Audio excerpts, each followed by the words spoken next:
Hi friends, so ఈ విధంగా lyrics video అనేది ఇలా ఎలా క్రియేట్ చేసుకోవాలి అనేది వీళ్ళు కంప్లీట్గా ఎక్స్ప్లెయిన్ చేస్తాను. సో ఫ్రెండ్స్, వీడియోని స్కిప్ చేయకుండా ఎండ్ వరకు చూడండి.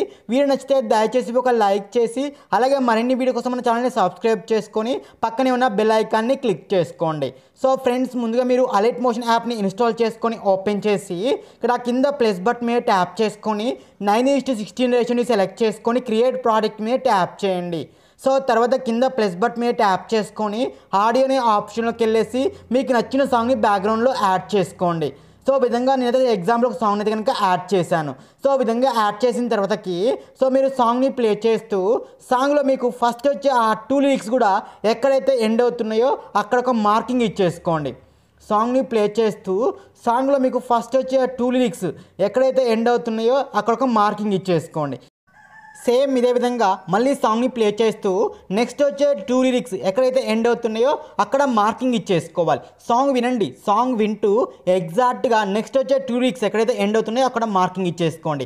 మళ్ళీ సాంగ్ని ప్లే చేస్తూ మళ్ళీ నెక్స్ట్ వచ్చే 2 లిరిక్స్ ఎక్కడైతే ఎండ్ అవుతున్నాయో అక్కడ ఒక మార్కింగ్ ఇచ్చేసుకోండి. అంటే 2 లిరిక్స్గా మీరు మార్కింగ్ అయితే కనుక ఇచ్చేసుకోవాలి. సో అప్పుడు మనకు కొంచెం ఈజీగా ఉంటుంది వీడియో చేయడానికి. ఇలా మొత్తం కూడా చూడండి, నేను మొత్తం కూడా ఇలా సాంగ్ మొత్తం కూడా ఇలా మార్కింగ్ అయితే కనుక ఇచ్చేసుకున్నాను. సో విధంగా ఇలా మార్కింగ్ ఇచ్చేసుకున్నాక ఇలా స్టార్టింగ్ వచ్చేసుకొని కింద ప్లస్ బటన్ ఉంది కదా, దాన్ని క్లిక్ చేసుకొని మీడియా అనే ఆప్షన్ మీద ట్యాప్ చేసుకొని మీరు బ్యాక్గ్రౌండ్లో యాడ్ చేయాలనుకున్న ఫోటో ఉంటుంది కదా, సో ఆ ఫోటోని సెలెక్ట్ చేసుకోండి. సో నేను ఎగ్జాంపుల్ బ్యాక్గ్రౌండ్లో ఒక ఫోటో సెలెక్ట్ చేసుకున్నాను. సో సెలెక్ట్ చేసుకున్నాక మనకు ఫస్ట్ మార్కింగ్ వరకు ఈ ఫస్ట్ ఫోటోని ఎక్స్టెండ్ చేసుకోవాలి. ఇలా ఎక్స్టెండ్ చేసుకున్నాక ఇక్కడ మూవ్ అండ్ ట్రాన్స్ఫార్మ్ అనే ఆప్షన్లో రొటేషన్ ఆప్షన్కి వెళ్ళేసి నేను రొటేట్ చేస్తున్నాను. ఇలా రొటేట్ చేసినాక ఇక్కడ జూమ్ ఆప్షన్లోకి వెళ్ళేసి జూమ్ చేసుకోండి. ఒకవేళ మీకు రొటేట్ చేయాల్సిన అవసరం లేకుంటే రొటేట్ చేయాల్సిన అవసరం లేదు, ఓన్లీ ఇలా జూమ్ చేసుకుంటే సరిపోతుంది. ఇలా జూమ్ చేసుకున్న తర్వాతకి ఇలా స్టార్టింగ్ వచ్చేసేయండి. ఇలా స్టార్టింగ్ వచ్చేసినాక ఆ ఫోటోని క్లిక్ చేసుకొని ఎఫెక్ట్ అనే ఆప్షన్ మీద ట్యాప్ చేసుకొని ఇక్కడ యాడ్ ఎఫెక్ట్లో మీరు గాషియన్ బ్లర్ అని సెర్చ్ చేయండి. సో అక్కడ వచ్చిన ఆ గాషియన్ బ్లర్ ఎఫెక్ట్ని క్లిక్ చేసుకొని యాడ్ చేసుకోండి. ఇక్కడ స్ట్రెంత్ అన్న కాడ మీరు 0.250 అలా ఇచ్చేసుకోండి. సో నేను కనుక 0.250 అయితే ఇచ్చేసాను. సో విధంగా యాడ్ చేసినాక ఈ యొక్క ఎఫెక్ట్ని మీరు కాపీ చేసుకోండి. సో ఇలా కాపీ చేసుకున్న తర్వాతకి బ్యాక్ వచ్చేసుకొని ఈ ఫోటో మనకి ఎక్కడైతే ఎండ్ అవుతుందో అక్కడ ఇలా వైట్ ఉంచేసుకొని కింద ప్లస్ బటన్ మీద ట్యాప్ చేసుకొని మీడియా అనే ఆప్షన్లోకి వెళ్ళేసి సెకండ్ ఫోన్ని సెలెక్ట్ చేసుకోండి. సో నేను ఎగ్జాంపుల్గా సెకండ్ ఫోన్ కూడా సెలెక్ట్ చేసుకున్నాను. సో నెక్స్ట్ మార్కింగ్ వరకు దీన్ని ఎక్స్టెండ్ చేసుకోండి. సో దీన్ని కూడా రొటేట్ చేయాలి కదా, మూవ్ అండ్ ట్రాన్స్ఫార్మ్లోకి వెళ్ళేసి చూడండి ఇలా రొటేట్ చేసుకోండి. రొటేట్ చేసుకొని జూమ్ అనే ఆప్షన్కి వెళ్ళేసి ఇలా జూమ్ చేసుకొని ఫోటో మంచిగా కనిపించేలా ఎగ్జాక్ట్గా ఇలా సెంటర్లో యాడ్ చేసుకోండి. సో ఈ విధంగా యాడ్ చేసుకున్న తర్వాతకి ఇలా బ్యాక్ వచ్చేసుకొని సో ఎఫెక్ట్ అనే ఆప్షన్ మీద ట్యాప్ చేసుకొని కింద 3 డాట్స్ మీద ట్యాప్ చేసుకొని పేస్ట్ ఎఫెక్ట్ మీద ట్యాప్ చేసి ఉంచండి. ఆ గాషియన్ బ్లర్ ఎఫెక్ట్ అనేది దీనికి కూడా యాడ్ అయిపోయింది. మన సేమ్ సెకండ్ ఫోటో ఎక్కడైతే ఎండ్ అవుతుందో అక్కడ వైట్ నుంచి చేసుకొని థర్డ్ ఫోటో, ఫోర్త్ ఫోటో ఇలా మనకు మార్కింగ్ ఇచ్చేసిన మధ్యలో ఫొటోస్ అయితే కనుక యాడ్ చేసుకోవాలి. సో విధంగా యాడ్ చేసుకున్న తర్వాత ఇలా స్టార్టింగ్ వచ్చేసుకొని మనం బ్యాక్గ్రౌండ్లో ఏ ఫోటో అయితే యాడ్ చేసామో అదే ఫోటో మళ్ళీ యాడ్ చేయాలి. మన సేమ్ ఇక్కడ ప్లస్ బటన్ మీద ట్యాప్ చేసుకొని మనం కింద బ్యాక్గ్రౌండ్లో ఏ ఫోటో అయితే యాడ్ చేసామో సేమ్ అదే ఫోటోని యాడ్ చేసుకొని సో ఈ విధంగా నేను రొటేట్ చేస్తున్నాను. ఈ విధంగా రొటేట్ చేసిన తర్వాతకి జూమ్ ఆప్షన్లోకి వెళ్ళేసి కొంచెం జూమ్ తక్కువ చేసుకోండి. ఇలా జూమ్ తక్కువ చేసుకున్నాక ఈ ఫస్ట్ ఫోటోని కూడా మనం ఫస్ట్ మార్కింగ్ వరకు ఎక్స్టెండ్ చేసుకోవాలి. మనం బ్యాక్గ్రౌండ్ ఫోటో కూడా చూడండి ఫస్ట్ మార్కింగ్ వరకు వస్తుంది, అక్కడ వరకు పైన యాడ్ చేసుకున్న ఫోటోని కూడా ఎక్స్టెండ్ చేసుకోవాలి. సో విధంగా ఎక్స్టెండ్ చేసుకున్నాక ఇలా వైట్ని ఇలా స్టార్టింగ్ దగ్గరే ఉంచేసుకొని ఇక్కడ కింద ప్లస్ బటన్ మీద ట్యాప్ చేసుకొని మీడియా అనే ఆప్షన్లోకి వెళ్ళేసి మీకు ఒక ఇంక్ స్ప్లెక్టర్ వీడియో లింక్ ఇస్తాను, దాన్ని డైరెక్ట్గా యాడ్ చేసుకోండి. సో విధంగా యాడ్ చేసుకున్నాక మనకు ఫస్ట్ మార్కింగ్ ఎక్కడ ఎండ్ అవుతుంది అక్కడ ఇలా వైట్ ఉంచేసుకొని ఆ ఇంక్ స్ప్లెక్టర్ వీడియోని క్లిక్ చేసుకోండి. ఇక్కడ స్పీడ్ మీటర్ మీద ట్యాప్ చేసుకొని సో ఇక్కడ కట్ చేసుకుంటే కనుక మనకి ఈ విధంగా స్పీడ్ అనేది పెరుగుతూ ఉంటుంది.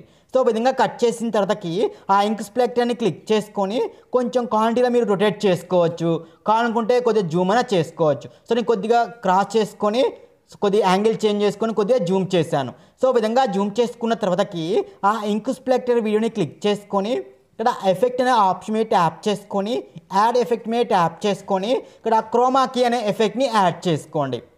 సో యాడ్ చేసుకున్నాక ఇక్కడ కీ కలర్ గ్రీన్ కలర్ ప్లేస్లో మీరు వైట్ కలర్ని సెలెక్ట్ చేసుకుంటే మనకు ఆ వైట్ కలర్ మొత్తం కూడా అరేంజ్ అయిపోతుంది. సో విధంగా అరేంజ్ చేసిన తర్వాతకి సో ఇప్పుడు మనం ఇక్కడ యాడ్ చేసుకున్న ఆ ఇంక్ స్ప్లెక్టర్ దాని కింద ఉన్న ఫోటో ఈ రెండింటిని ఈ విధంగా సెలెక్ట్ చేసుకొని సో పైన మనకు గ్రూప్ అండ్ మాస్క్ అనే మిడిల్ ఆప్షన్ ఉంది కదా, దాన్ని క్లిక్ చేసుకుంటే కనుక చూడండి మనకు ఆటోమేటిక్గా ఆ ఇంక్ స్ప్లెక్టర్లో ఫోటో అనేది ఇన్సర్ట్ అయిపోయింది. మీకు ఫోటో మంచిగా సెట్ కాకపోతే కనుక అక్కడ యాడ్ చేసుకున్న ఆ గ్రూప్ అండ్ మాస్క్ గ్రూప్ ఉంది కదా, ఆ గ్రూప్ని క్లిక్ చేసుకొని ఎడిట్ గ్రూప్ అనే ఆప్షన్లోకి వెళ్ళేసి ఇక్కడ ఉన్న ఈ ఫోటోని మీరు ఇలా అడ్జస్ట్ చేసుకోవచ్చు. కాంటి ఇలా జూమ్ పెంచుకొని ఎగ్జాక్ట్గా ఆ ఇంక్ స్ప్లెక్టర్లో సెట్ అయ్యేలా అడ్జస్ట్ చేసుకోవచ్చు. ఇలా అడ్జస్ట్ చేసుకుని చూడండి మనకు ఆటోమేటిక్గా ఆ ఫోటో అనేది ఎగ్జాక్ట్ నీట్గా అడ్జస్ట్ అయిపోయింది చూడండి. సో ఈ విధంగా మనకు టోటల్గా ఫస్ట్ ఫోటో అనేది కంప్లీట్ అయిపోయింది. సో మన సెకండ్ ఫోటో కూడా కావాలి కదా, సో దానికోసం ఈ గ్రూప్నే కాపీ చేసుకుందాం. సో అక్కడ ఫస్ట్ ఉన్న గ్రూప్ ఉంది కదా, ఆ గ్రూప్ని క్లిక్ చేసుకోండి. గ్రూప్ను క్లిక్ చేసుకొని లేయర్ అనే ఆప్షన్లో కాపీ లేయర్ మీద ట్యాప్ చేసుకోండి. మనకు ఫస్ట్ మార్కింగ్ ఎక్కడైతే ఎండ్ అవుతుందో అక్కడ వైట్లో నుంచి చేసుకొని లేయర్లోకి వెళ్ళేసి పేస్ట్ చేసుకొని చూడండి మనకు గ్రూప్ అనేది మళ్ళీ యాడ్ అయిపోయింది. సో నెక్స్ట్ వచ్చే మార్కింగ్ కంటే కొంచెం ఎక్కువ ఉంది కదా, ఆ గ్రూప్ను క్లిక్ చేసుకొని స్పీడ్ మీటర్లోకి వెళ్ళేసి ఇలా కట్ చేసుకుంటే మార్కింగ్ కానే కట్ అయిపోతుంది. ఈ సెకండ్ గ్రూప్లో ఫోటో వేరే వస్తుంది కదా, బ్యాక్గ్రౌండ్ ఫోటో కాకుండా, ఆ గ్రూప్ను క్లిక్ చేసుకొని ఎడిట్ గ్రూప్ అనే ఆప్షన్లోకి వెళ్తే ఇందులో ఫోటో ఉంది కదా, అక్కడ ఉన్న ఫోటోని క్లిక్ చేసుకొని కలర్ అండ్ ఫిల్ అనే ఆప్షన్లో ఇక్కడ మీడియా అనే ఆప్షన్లోకి వెళ్ళేసి మనం ఇందాక ఆ సెకండ్ దానికి ఫోటో ఏమి యాడ్ చేసాం, సో ఆ సెకండ్ బ్యాక్గ్రౌండ్లో ఏ ఫోటో అయితే ఉందో ఆ ఫోటోని మళ్ళీ సెలెక్ట్ చేసుకుంటే ఇక్కడ పైన అనేది యాడ్ అయిపోతుంది. ఇక్కడ క్వాంటిటీలో ఎగ్జాక్ట్గా సెట్ చేసుకోండి. మూవ్ అండ్ ట్రాన్స్ఫార్మ్ అనే ఆప్షన్లోకి వెళ్ళేసి జూమ్ తక్కువ చేసుకొని ఇలా ఎగ్జాక్ట్గా ఆ యొక్క ఇంక్ స్ప్లెక్టర్లో నీట్గా సెట్ అయ్యేలా సెట్ చేసుకుంటే ఫోటో అనేది మనకి ఎగ్జాక్ట్గా సెట్ అయిపోతుంది చూడండి. ఇప్పుడు మనకు సెకండ్ గ్రూప్లో కూడా బ్యాక్గ్రౌండ్లో ఏ ఫోటో అయితే ఉందో అదే ఫోటో ఫ్రంట్లో కూడా యాడ్ అయిపోయింది చూడండి. సేమ్ ఇదే విధంగా మీరు మిగతా ఫ్రంట్ ఫొటోస్ అన్నీ కూడా ఇలానే యాడ్ చేసుకోవాలి. ఒకవేళ మీరు ఏదైనా ఫ్రంట్ ఫొటోస్లో ఆ యొక్క ఇంక్ స్ప్లెక్టర్ చూడండి ఇలా మీరు నిలువుగా కావాలంటే నిలువుగా ఇలా అడ్జస్ట్ చేసుకోవచ్చు చూడండి ఇలా. సో నేను ఒక ఇంక్ స్ప్లెక్టర్ చూడండి ఎడిట్ గ్రూప్ అనే ఆప్షన్లో ఇంక్ స్ప్లెక్టర్ ఇలా నిలువుగా యాడ్ చేస్తున్నాను. ఇలా నిలువుగా యాడ్ చేసినప్పుడు మనం ఆ బ్యాక్గ్రౌండ్లో ఉన్న అక్కడ యాడ్ చేసిన ఫోటోను కూడా నిలువుగానే సెట్ చేసుకోవాలి. ఇక్కడ చూడండి మీకు చూపిస్తుంది చూడండి ఒక ఫోటో మనకి ఇలా నిలువుగా వస్తుంది చూడండి. మీరు మధ్య మధ్యలో కావాలనుకుంటే చూడండి ఇలా నిలువుగానే యాడ్ చేసుకోవచ్చు ఇంక్ స్ప్లెక్టర్ని. ఇలా మీరు లాస్ట్ వరకు కూడా ఫ్రంట్ ఫొటోస్ అన్నీ కూడా ఇలా యాడ్ చేసుకోండి. గ్రూప్ అండ్ మాస్క్ లాస్ట్ వరకు ఇలా అన్నీ కూడా యాడ్ చేసుకోండి.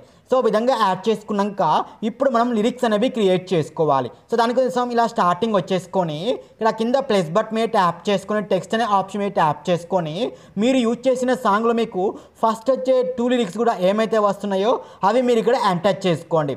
సో ఇది కనుక నాకు వచ్చే ఫస్ట్ లిరిక్స్ కూడా నేనైతే ఎంటర్ చేస్తున్నాను. సో విధంగా ఫస్ట్ వచ్చే 2 లిరిక్స్ కూడా ఇలా ఎంటర్ చేసుకున్న తర్వాతకి కింద ఒక లిరిక్ పైన ఒక లిరిక్ ఇలా యాడ్ చేసుకొని ఆ టెక్స్ట్ మిడిల్లోకి వచ్చేలా పైన సెట్ చేసుకొని తర్వాత ఇక్కడ మనకు ఫాంట్ ఆప్షన్లో నేను ఇచ్చిన ఫాంట్ని సెలెక్ట్ చేసుకోండి. తర్వాత ఇక్కడ సైజ్ అయితే 18 ఉంచేసుకొని కలర్ వచ్చేసి వైట్ కలర్ని సెలెక్ట్ చేసుకొని రైట్ టిక్ మీద ట్యాప్ చేయండి. తర్వాత ఇక్కడ బార్డర్ అండ్ షాడో అనే ఆప్షన్ని ఎనేబుల్ చేసుకొని సైజ్ ఒక 8 అయితే ఇచ్చేసుకోండి. సో ఆ టెక్స్ట్ మనకి ఎక్కడ కావాలి ఆ ఇంక్ స్ప్లెక్టర్కి టచ్ అవ్వకుండా కింద ఉండేలా సెట్ చేసుకోండి. సో మనకు పైన ఫోటోకి టచ్ అవ్వకుండా కింద యాడ్ చేసుకోండి ఇలా. సో మనం మార్కింగ్ ఎక్కడ వరకు అయితే ఉందో అక్కడ వరకు ఈ లిరిక్ని ఎక్స్టెండ్ చేసుకోవాలి. సో ఇలా ఎక్స్టెండ్ చేసుకుని చూడండి మనకు ఫస్ట్ లిరిక్ అయితే కనుక యాడ్ అయిపోయింది. ఈ లిరిక్ని క్లిక్ చేసుకొని ఎఫెక్ట్ అనే ఆప్షన్లో ఇక్కడ యాడ్ ఎఫెక్ట్లోకి వెళ్ళేసి టెక్స్ట్ ట్రాన్స్ఫార్మ్ అని సెర్చ్ చేయండి. సో ఇక్కడ మనకు టెక్స్ట్ ట్రాన్స్ఫార్మ్ అనే ఎఫెక్ట్ వచ్చింది, దాన్ని క్లిక్ చేసుకొని యాడ్ చేసుకోండి. సో తర్వాత ఇక్కడ రేంజ్ అనేది ఉంది కదా, ఆ రేంజ్ని క్లిక్ చేసుకొని ఇక్కడ స్టార్ట్ని క్లిక్ చేసుకొని టెక్స్ట్ స్టార్టింగ్లో ఒక కీ ఫ్రేమ్, అదేవిధంగా టెక్స్ట్ నుంచి ఎండ్ నుంచి ఇలా టెక్స్ట్ ఎండ్లో నుంచి కొంచెం ముందులో ఇంకొక కీ ఫ్రేమ్, ఇలా సెకండ్ కీ ఫ్రేమ్ యాడ్ చేసుకున్నాక ఈ స్టార్ట్ అనేది మీరు 98.4 ఇచ్చేసుకోండి. సో ఇచ్చేసుకున్నాక ఇలా కిందకి స్క్రోల్ చేసుకొని ఇక్కడ మనకు ట్రాన్స్ఫార్మ్ అనేసి ఉంది కదా, దాన్ని క్లిక్ చేసుకొని లెటర్ కింద కాంపోనెంట్ని క్లిక్ చేసుకోండి. సో తర్వాతకి ఇలా కిందకి స్క్రోల్ చేసుకొని స్కేల్ అనేసి ఉంది కదా, అక్కడ మీరు దాన్ని క్లిక్ చేసుకొని -0.30 ఇచ్చేసుకోండి. -0.30 ఇచ్చేసుకున్నాక కింద స్ట్రీచ్ అనేసి ఉంది కదా, సో దాన్ని క్లిక్ చేసుకొని -1 ఇచ్చేసుకోండి. ఈ విధంగా ఇచ్చేసుకున్నాక నెక్స్ట్ ఆల్ఫా ఉంది కదా, ఇక్కడ కూడా మీరు -1.300 ఇచ్చేసుకోండి. సో విధంగా ఇచ్చేసుకున్నాక కిందికి స్క్రోల్ చేసుకొని ఈజీ ఇంగ్ ఉంది కదా, ఈజీ ఇన్ ఏమో 100%, అవుట్ ఏమో -100 ఇచ్చేసుకోండి. సో విధంగా ఇచ్చేసుకున్నాక ఇక్కడ ఓవర్ ల్యాప్ అన్న కాడ మీరు 1000% ఇచ్చేసుకోండి. సో విధంగా ఇచ్చేసుకుంటే మనకు టోటల్గా లిరిక్ మొత్తం కూడా కంప్లీట్ అయిపోతుంది. సో మనకి ఇప్పుడు ఫస్ట్ లిరిక్ అయితే కనుక కంప్లీట్ అయిపోయింది. సో నెక్స్ట్ మనకు సెకండ్ లిరిక్ కూడా కావాలి కదా. ఫస్ట్ లిరిక్ని క్లిక్ చేసుకొని లేయర్లోకి వెళ్ళేసి కాపీ చేసుకోండి. సో నెక్స్ట్ మార్కింగ్ కాడ మళ్ళీ దీన్నే పేస్ట్ చేసుకోండి. సో మనకు నెక్స్ట్ వచ్చే మార్కింగ్ కంటే కొంచెం ఎక్కువ లెంత్ ఉంది కదా, ఆ మార్కింగ్ దగ్గర ఇలా వైట్లో నుంచి చేసుకొని టెక్స్ట్ని క్లిక్ చేసుకొని స్పీడ్ మీటర్లోకి వెళ్ళేసి ఇలా కట్ చేసుకుంటే మనకు చూడండి సెకండ్ లిరిక్ కూడా యాడ్ అయిపోయింది. సో ఆ లిరిక్ని క్లిక్ చేసుకొని ఎడిట్ టెక్స్ట్ అనే ఆప్షన్లోకి వెళ్ళేసి అక్కడ టెక్స్ట్ మొత్తం కూడా అరేంజ్ చేసి మనకు సాంగ్లో నెక్స్ట్ వచ్చే సెకండ్ లిరిక్ ఏదైతే వస్తుందో అంటే నెక్స్ట్ వచ్చే 2 లిరిక్స్ ఏవైతే వస్తున్నాయో అవి మీరు ఇక్కడ ఎంటర్ చేసుకోండి. ఇలా ఎంటర్ చేసుకుంటే మనకు నెక్స్ట్ వచ్చే 2 లిరిక్స్ కూడా యాడ్ అయిపోయినట్టే చూడండి. సో భారమైపోతుంది అనేసి వస్తుంది. ఇలా టైప్ చేసుకుంటే నెక్స్ట్ వచ్చే 2 లిరిక్స్ కూడా మనకు క్లియర్ యాడ్ అయిపోయినాయి. సేమ్ విధంగా మీరు బీట్ మార్క్స్లో నెక్స్ట్ వచ్చే లిరిక్స్ అన్నీ కూడా ఇదే విధంగా యాడ్ చేసుకోవాలి. సో నేను లాస్ట్ వరకు ఇదే విధంగా అన్నీ కూడా యాడ్ చేసుకొని పైన రైట్ టిక్ మీద ట్యాప్ చేసుకుని ఇలా బ్యాక్ వచ్చేసుకొని పైన మనకు సేవ్ అనే ఆప్షన్ మీద ట్యాప్ చేసుకొని మీకు వీడియో ఏ క్వాలిటీలో కావాలో ఆ క్వాలిటీలో సేవ్ చేసుకుంటే వీడియో అనేది మీకు గ్యాలరీలోకి అయితే కనుక ఇలా సేవ్ అయిపోతుంది. నేను మీకు ప్రివ్యూ కూడా చూపిస్తాను. సో ఓకేనా ఫ్రెండ్స్, వీడియో నచ్చితే దయచేసి ఒక లైక్ చేయండి. అలాగే మరిన్ని వీడియోస్ కోసం మన ఛానల్ని సబ్స్క్రైబ్ చేసుకొని నాకు కొంచెం సపోర్ట్ చేయండి. అలాగే పక్కనే ఉన్న బెల్ ఐకాన్ని క్లిక్ చేసుకుంటే నేను ఏ వీడియో చేసినా కానీ మీకు నోటిఫికేషన్ రూపంలో అయితే కనుక వస్తూ ఉంటాయి. సో ఓకేనా ఫ్రెండ్స్, వీడియో నచ్చితే దయచేసి ఒక లైక్ చేయండి. Thank you.